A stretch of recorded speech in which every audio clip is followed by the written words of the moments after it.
الحمدللہ، اللہ تعالیٰ کا لاکھ لاکھ شکر ہے کہ مالک الملک نے اپنی یاد کی توفیق اور موقع عطا فرمایا۔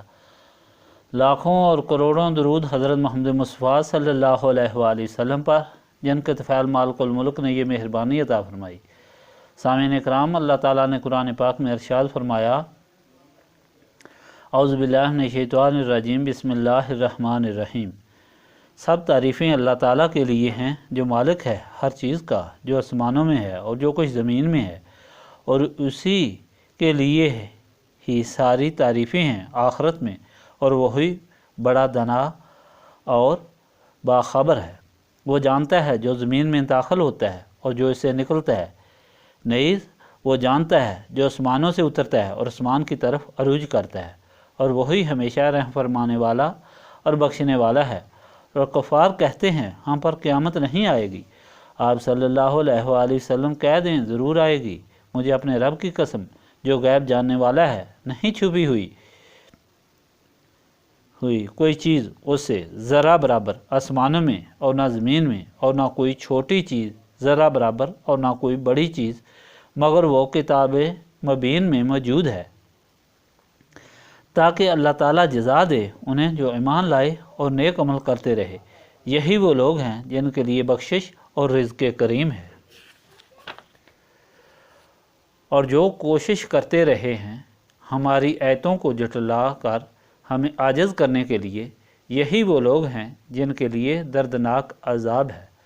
اور جانتے ہیں وہ لوگ جنہیں علم دیا گیا کہ آپ کی طرف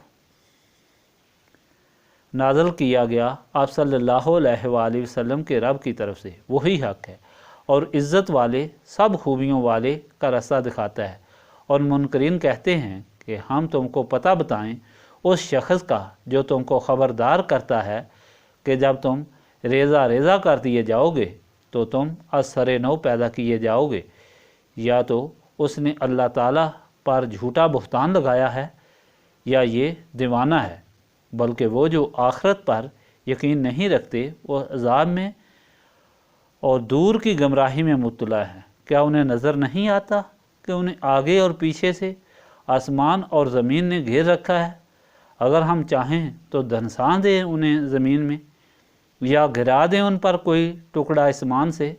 در حقیقت اس میں نشانی ہے ہر اس بندے کے لیے جو خدا کی طرف رجوع کرنے والا ہے۔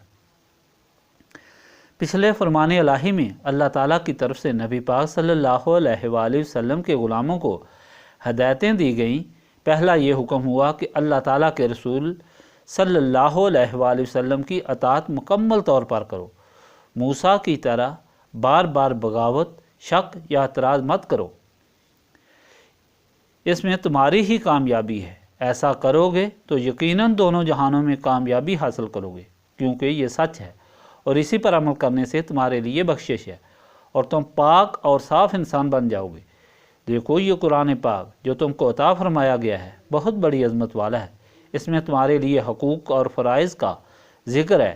اس پر عمل کرنے سے تم انسان بنو گے، اگر نہ کرو گے تو یہ منافقت اور کفر ہے جس پر بہت بڑا عذاب ہوگا، اور دل و جان سے اس پر عمل کرو گے تو اللہ تعالیٰ کے رحم کے حقدار بن جاؤ گے، کیونکہ اللہ تعالیٰ رحم فرمانے والا ہے۔ آج کے فرمان الہی میں سورہ سبا میں فرمایا گیا کہ جس اللہ تعالیٰ کی طرف سے اللہ تعالیٰ کا رسول تمہیں بلا رہا ہے وہ ساری کائنات کا مالک، خالق اور رب ہے۔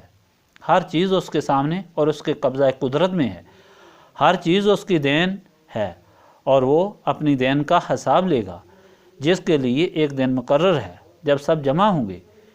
اسی لیے اس روز کو محشر کہا جاتا ہے جہاں سب کھڑے ہو کر حساب دیں گے۔ کفار نے بجائے ڈرنے کے، عبرت حاصل کرنے کے، الٹا مذاق کیا۔ جب وہ اللہ تعالیٰ کے رسول صلی اللہ علیہ وآلہ وسلم فرماتے ہیں کہ مر جانے کے بعد پھر دوبارہ انسان زندہ ہوگا، یہ جھوٹ ہے، نہ ایسا ہو سکتا ہے اور نہ قیامت آئے گی، تو اللہ تعالیٰ نے فرمایا یہ جھوٹے ہیں، ان کو چاروں طرف دکھائی نہیں دیتا کہ سب کچھ کس نے بنایا، یہ سارا نظام کس کے حکم پر چل رہا ہے، اس کے لیے دوبارہ پیدا کرنا تو آسان ہے۔ یہ لوگ جو اس طرح سب کچھ دیکھنے کے باوجود اللہ تعالیٰ کی آیات کو جھٹلاتے ہیں، ان کے لیے دردناک عذاب ہے، اور دونوں جہانوں میں رسوائی اور ذلت ہے۔ یہ سارے فرمان سننے سے بھی یہ بات واضح ہوئی کہ منکرین بدبختوں کو سب کچھ سامنے ہونے کے باوجود کچھ دکھائی نہیں دیتا، اور اس کی وجہ ان کے دل و دماغ ظلمت میں ڈوبے ہوئے ہیں، اور اس کی وجہ نسبت رسولی صلی اللہ علیہ وآلہ وسلم سے محرومی ہے۔ جن لوگوں کے دل و دماغ نسبت رسولی صلی اللہ علیہ وآلہ وسلم کے نور سے منور ہوتے ہیں، ان کو تو کائنات کے ایک ایک ذرے سے اللہ تعالیٰ کی تخلیق، توحید اور ربوبیت کا ثبوت ملتا ہے۔ خود ان کے اپنے وجود کا ایک ایک ذرہ اپنے خالق اور مالک اور رب کی یاد ہر لحظہ ہر لمحہ یاد دلاتا ہے، اور وہ دن رات اللہ تعالیٰ کے رسول صلی اللہ علیہ وآلہ وسلم پر درود بھیجتے ہیں، جس کے طفیل مالک کی اس قدرت کی پہچان ہوتی ہے۔